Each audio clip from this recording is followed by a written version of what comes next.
Everyone talks about Yacouba, the leader, the soldier, the man who became a symbol of courage for an entire generation. But few ever stop to ask the question that lingers quietly behind his story. Who was beside him when the cameras turned off? Who held his fears, his doubts, his silence when the world saw only strength? Because no story of greatness stands alone. And no revolution, no rise, no change in history happens without someone in the shadows, unseen, unheard, but essential. This is her story, the story of Yacouba's sister. A story almost erased by time, yet woven through every chapter of his life. She was not a politician, not a fighter, not a name that echoed through global news, but she was the heartbeat that kept his cause alive. While Yacouba became a public figure, she remained invisible to the world, but never to him. Her presence was his compass, her silence, his strength, her courage, the quiet foundation of every bold decision he ever made. They were born in the same small town, where the days were long and the nights were filled with stories. The kind of place where life teaches you patience before ambition, where you learn resilience before you learn your own name. Their parents were simple people. Their father worked with his hands, their mother prayed with her heart. And in that small home, between the cracked walls and the flickering lamplight, two children learned what it meant to dream beyond their means. Yacouba was the restless one. He asked too many questions, challenged every answer, refused to sit still. His sister, on the other hand, listened. She studied people the way others studied books. She understood early that life is not just about what you fight for, it's also about what you quietly endure. When Yacouba left to join the military, it was she who packed his bag, whispering prayers over every item. She tied his boots and looked into his eyes that were young, fearless, and burning with something she could not name yet. She told him, "The world will test you, but never forget who you are." He smiled, too proud to admit he was scared, but her words stayed with him long after the sound of the bus engine faded. Years passed. Yacouba rose through the ranks, gaining the kind of attention that can change a man. He became known first in whispers, then in headlines.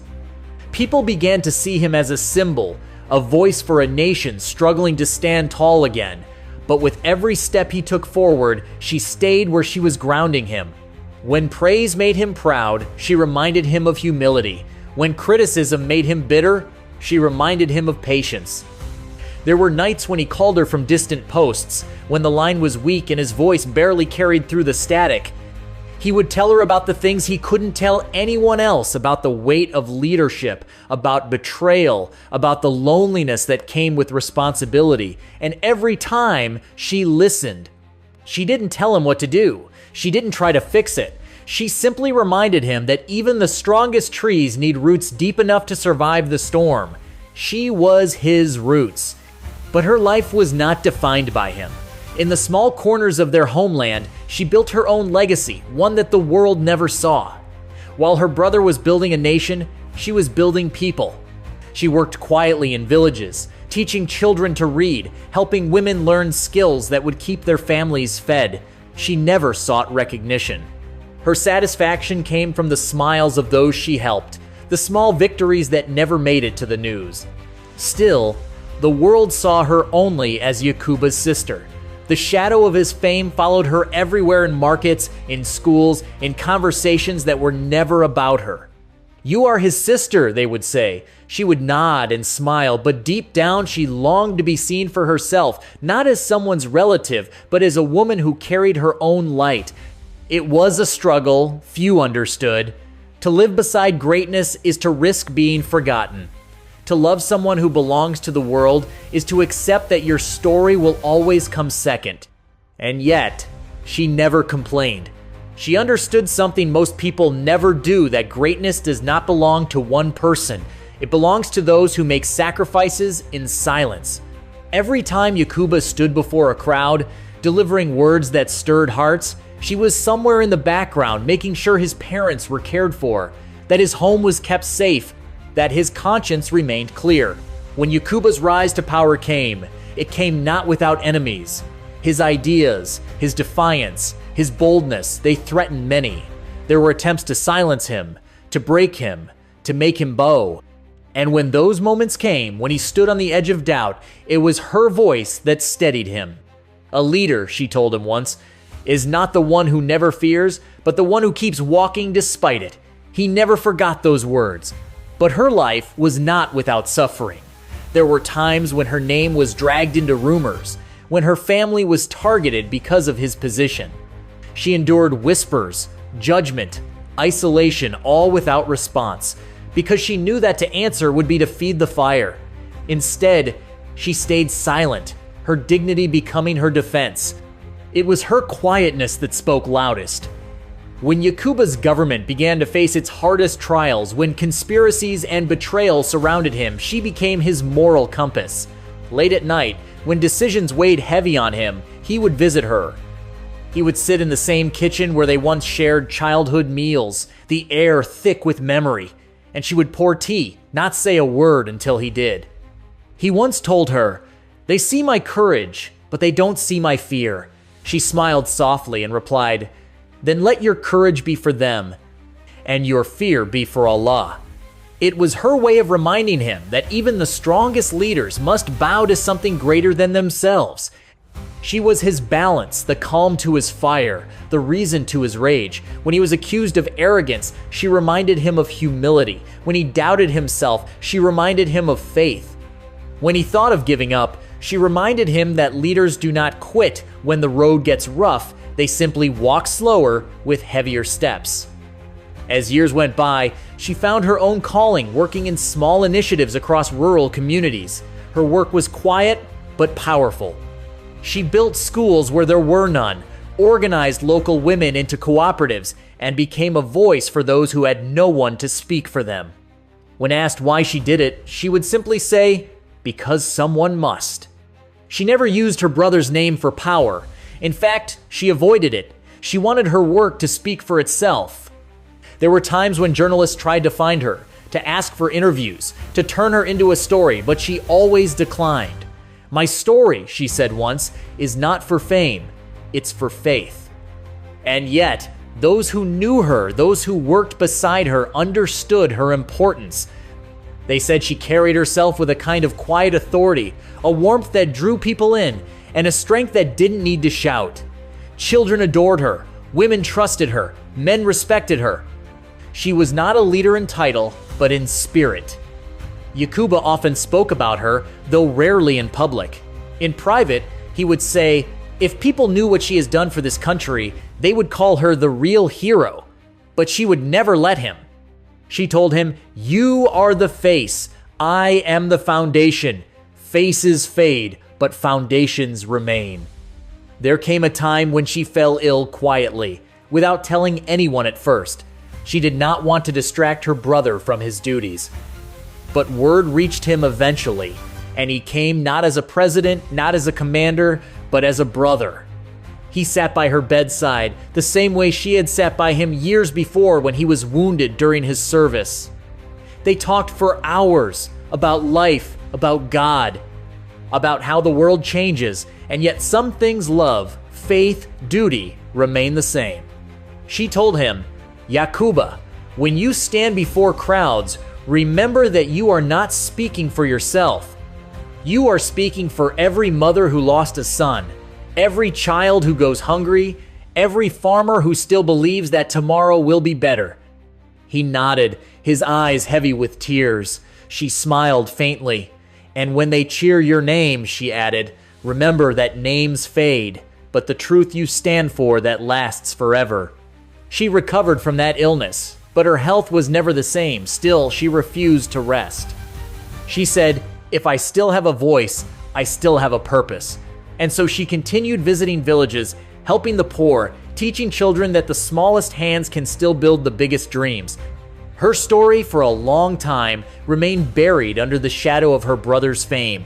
But history has a way of remembering those who give without seeking recognition. Slowly, people began to hear about her not through news reports, but through the testimonies of those she had helped. They spoke of her kindness, her wisdom, her unshakable patience. "She taught us," one woman said, "that power is not in ruling others, it is in lifting them." And that became her legacy. not of wealth, not of position, but of impact measured not in speeches, but in lives changed. For Yacouba, her presence became his compass until the very end.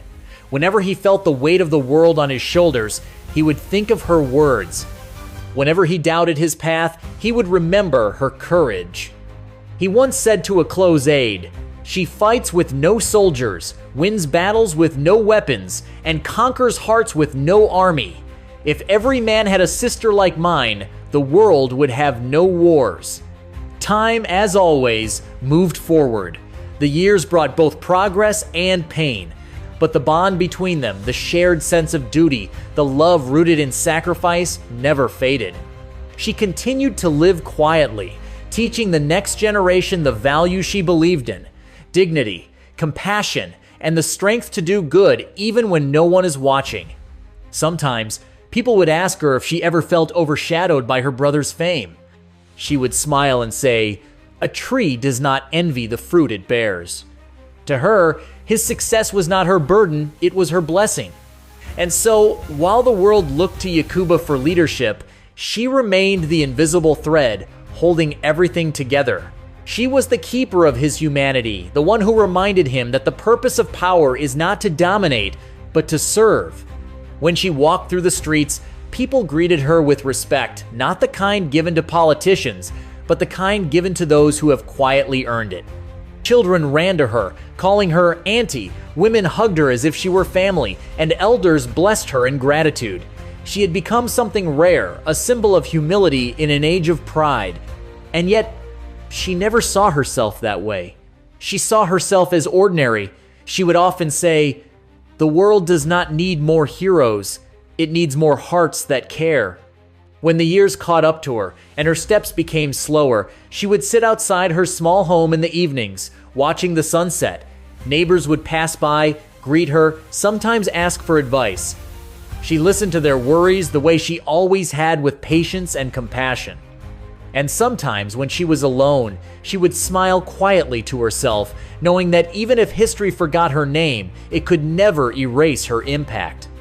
Because she knew real legacy is not built in marble or memory. It is built in people, in the ones you teach, the ones you comfort, the ones who rise because of your love. And that was her gift. She gave the world strength without ever asking for praise. She shaped a man who would change a nation not through power, but through love. She lived a life that proved that silence can be louder than speeches and humility stronger than any title. Today, when people talk about Yacouba, about his courage, his leadership, his vision, few realize that the fire that drove him came from somewhere deeper. From a voice that always reminded him, "You are not just a soldier, you are a servant. You are not just a leader, you are a son of this soil, and you owe it everything." That voice belonged to her. She is not written in the history books, not remembered in political records, but she lives in every child who learned because she taught, in every life that changed because she cared, in every act of kindness inspired by her example. Her story reminds us that power alone does not build nations. People do. The quiet ones, the strong ones, the ones who never make headlines, they are the true architects of history. And so, when we remember Yacouba, we must remember her.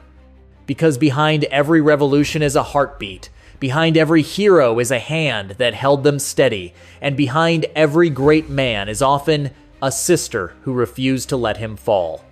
She is the unseen half of his story, the balance to his fire, the whisper behind the roar, the light that never asked to be seen but without which there would have been only darkness. And that is the legacy of Yacouba's sister.